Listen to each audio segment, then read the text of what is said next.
काशी के मुसलमानों के मन में क्या चल रहा है, इसे जानने के लिए एबीपी न्यूज की टीम पहुंची वाराणसी। प्रधानमंत्री के लोकसभा क्षेत्र में मोदी फैक्टर कितना असर है, उसे जानने के लिए देखिए एबीपी न्यूज के रिपोर्टर श्रीनिवास की ये रिपोर्ट।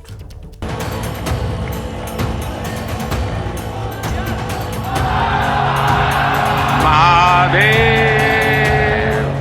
भगवान शिव भाषा, कला और क्रिएटिविटी के जनक माने गए। सिंहनाद बजावत गावत लटक रही बगली झोला, भोला डिमिक डिमिक डमरू कर बाजे, प्रेम मगन नाचे भोला। हमारे शिव नटराज है, शिव के डमरू से माहेश्वर सूत्र प्रकट हुए हैं। शिव का तांडव लय और सृजन की नींव रखता है।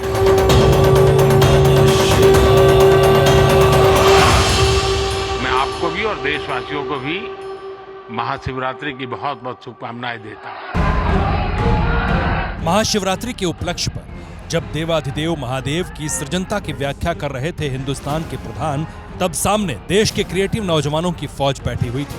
सोशल मीडिया के कंटेंट क्रिएटर्स की मेहनत को सम्मानित करते हुए प्रधानमंत्री मोदी ने कुछ यूं काशी का जिक्र किया। मेरे काशी में तो शिव जी के बिना कुछ नहीं चलता है।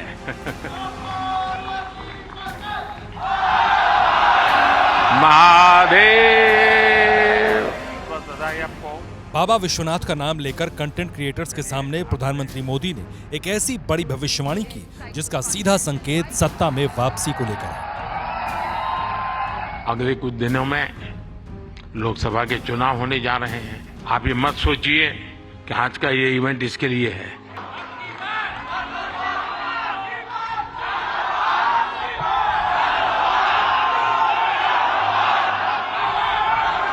मैं आपको गारंटी देता हूं कि हो सका तो नेक्स्ट शिवरात्रि पर भी या तो डेट कोई और हो सकती है, या ऐसा कार्यक्रम मैं ही करूंगा। जब प्रधानमंत्री मोदी सत्ता में वापसी को लेकर इतना आश्वस्त हो, 18वीं लोकसभा में जब वो नई सियासी लकीर खींचने का दावा बार बार कर रहे हैं, तब खुद प्रधानमंत्री के क्षेत्र में लोगों का सियासी मिजाज क्या है, ये जानने के लिए एबीपी न्यूज की टीम पहुंची काशी।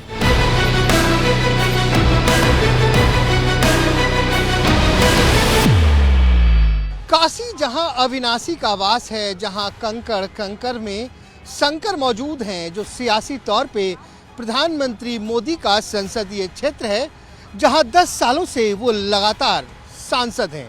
जब प्रधानमंत्री नरेंद्र मोदी क्रिएटिव युवाओं से बात कर रहे थे तो उन्होंने महादेव का जिक्र किया और फौरन हम बंगाल से चल पड़े महादेव की नगरी वाराणसी की ओर, ये समझने के लिए कि आखिर महादेव की नगरी में यहाँ के मतदाताओं का सियासी रुझान क्या है और मुसलमानों के बीच मोदी फैक्टर का कितना है असर।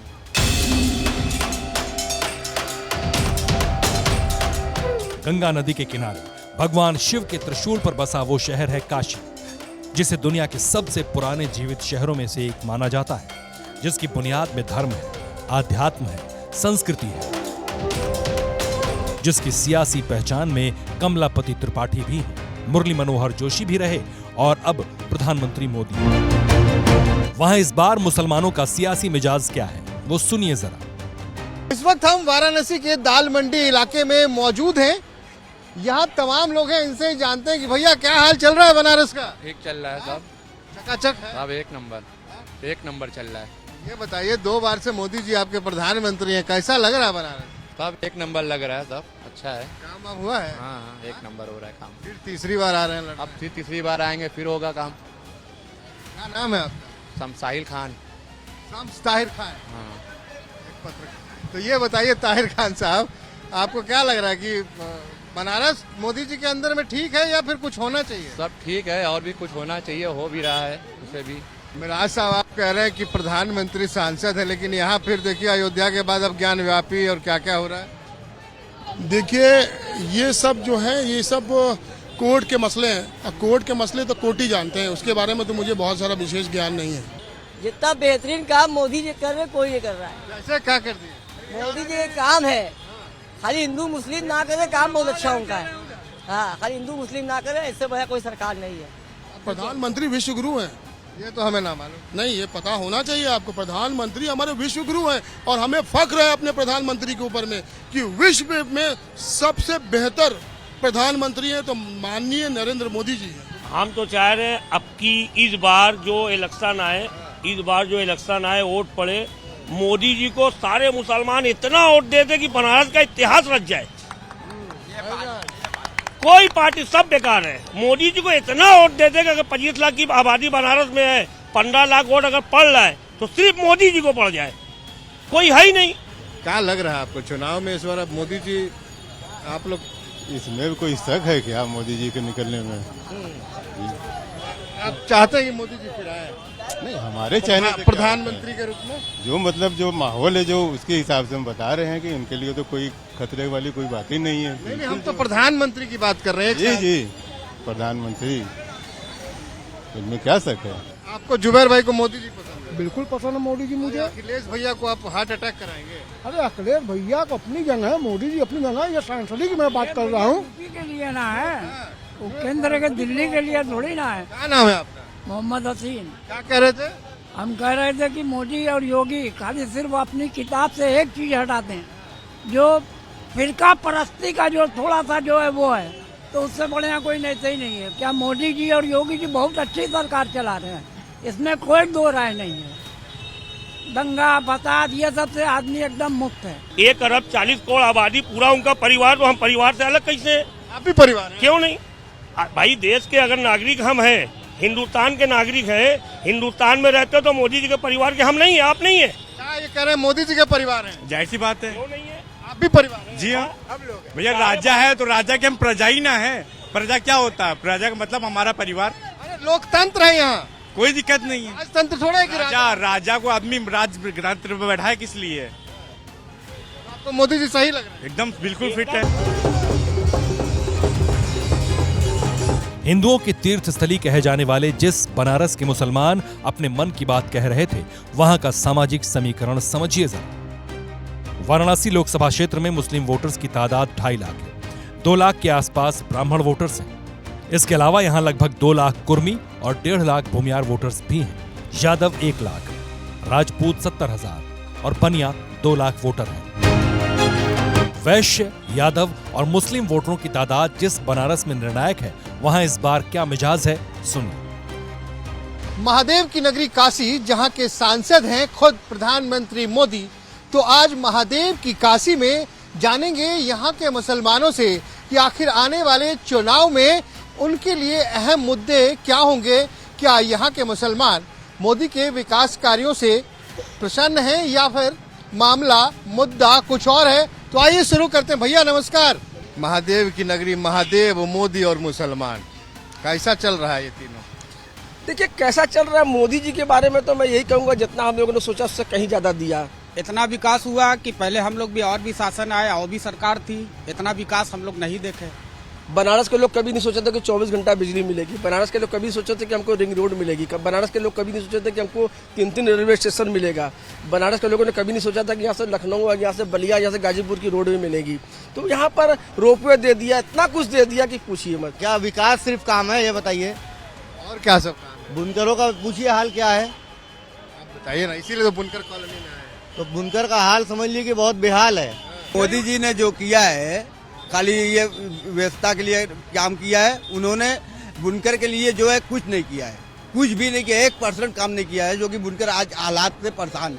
ये मुद्दा बन जाएगा चुनाव में। अब मुद्दा ये बनेगा नहीं, हम ये नहीं कह रहे ये मुद्दा बनेगा। अरे तो वोट करने के लिए कुछ मुद्दा तो होगा ना, कि ऐसे ही जाके वोट करना? अरे मोदी जी तो आ ही रहे हैं, मोदी जी तो आ ही रहे हैं। अरे तो मोदी जी आपके वोट देने के बाद ही आए पूरे।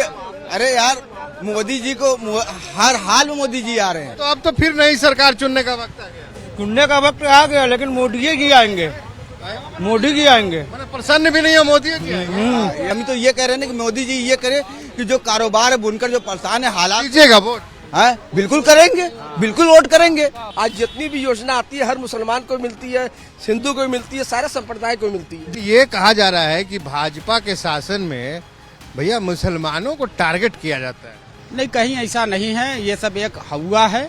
और दूसरी बात ये कि विपक्ष के बहकावे में ये सब एक मिशन है, ये ऐसा कोई नहीं है। आप चलिए हमारे साथ, कहीं भी चलिए, कहीं भी खड़े होकर हम लोग बात करते हैं ही करते हैं, कहीं ऐसा कोई बात विवाद नहीं है। पहले अयोध्या चल रहा था, अब देखिए आपके काशी पे नजर आ गई। देखिए वो विवाद, वो मामला अलग है। यहाँ देश की बात है, विकास की बात है। 2014 में पहली बार नरेंद्र मोदी गुजरात से बनारस आए थे चुनाव लड़ने के लिए। 10 सालों में वाराणसी की पहचान में प्रधानमंत्री का क्षेत्र भी जुड़ गया है। इसका कितना फायदा होगा वो भी जानिए। सड़कों का विकास हुआ, रेलवे स्टेशन और एयरपोर्ट का विस्तार हुआ, अस्पतालों का निर्माण और विस्तार हुआ, स्कूल और कॉलेज बनाए गए, और सबसे अहम ये कि ऐसा काशी विश्वनाथ कॉरिडोर बना जिसने बनारस की व्यवस्था ही बदल दी। सवाल है ये कितना बड़ा मुद्दा होगा, वो भी सुना कि पूरे देश में हारून साहब लोग सांसद चुनता है, आप लोग प्रधानमंत्री चुन देते हैं सीधा। ऐसा है कि जिसको अल्लाह जिताएगा वही जीतेगा। कुछ इशारा हुआ है? कोई इशारा नहीं, देता है खाता। अरे तो इशारा होगा तभी तो जितवाएंगे, जिताने का तो काम आप मोदी जीतेगा और कोई नहीं जीतेगा। कैसे? हम मोदी अच्छा काम करता है, वो जिताया है, वो जाने कहाँ अच्छा कर रहा है कि खराब कर रहा है। लोग कह रहा है बुनकर कॉलोनी में सब परेशान है। एकदम गलत बात है। प्रधानमंत्री ने मोदी अच्छे आदमी है, यहाँ से लड़े आ रहे हैं, काहे जो उनका ना जितावा जी है जी। मोदी को क्यों नहीं जिताया जाएगा? मोदी से बढ़िया कौन संसद यहाँ आएगा?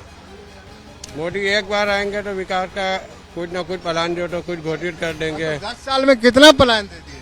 अरे जो बदलाव आया बनारस के अंदर मोदी के दौर में नहीं आया, कि उसके पहले कभी आया था? एक नाला भी नहीं बनता था। लाई है कि लाइट तो 24 घंटा मिल रही है, ठीक है, लेकिन प्रोडक्शन हम लोग का जितना हो रहा है बिक नहीं रहा है।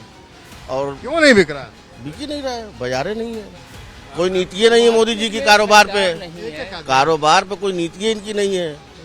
5 साल 10 साल के अंदर हम लोग किसी मंत्री को नहीं देखे, उद्योग मंत्री कुछ कारोबार बुनकर के लिए बोले। चुनाव में इसी मुद्दे पे वोट करेंगे जी। तो हो गया खेला? कहाँ खेला हो गया? फिर क्या? तो हमारा मुद्दा ही यही है। तो हो सकता है 2-4 रोज में सही हो जाए, आप दिखा देंगे टीवी पे तो कि भाई बुनकर परेशान है। मुद्दे की जो बात है ना, मुद्दे पर अगर बात की जाए अगर बुनकर के लिए, तो बुनकर के लिए हकीकत में बहुत दिक्कत है। फिर प्रधानमंत्री चुन लेंगे?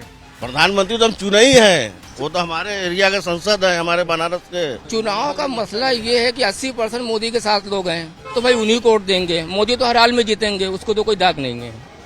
मोदी तो जीतेंगे, हर हाल में जीतेंगे। यही ताकत है मोदी की, लोगों का यही विश्वास प्रधानमंत्री मोदी का आत्मविश्वास है। इसलिए वो भारतीय लोकतंत्र के चुनावी बिसात पर नया रिकॉर्ड बनाने का दावा कर रहे हैं। सर मैं एक चीज कहना चाहूंगा, अपने अंकित भैया के साथ लास्ट ईयर स्वच्छ भारत दिन के दिन क्लीन अप किया था। ये मेरी भी एक इच्छा है कि कभी आपके साथ क्लीन अप कर पाऊं। वाह, थैंक यू। जरूर मौका मिलेगा। और हमारी हर प्रकार की सफाई में काम आ सकता है। इस चुनाव में भी सफाई होने वाली है।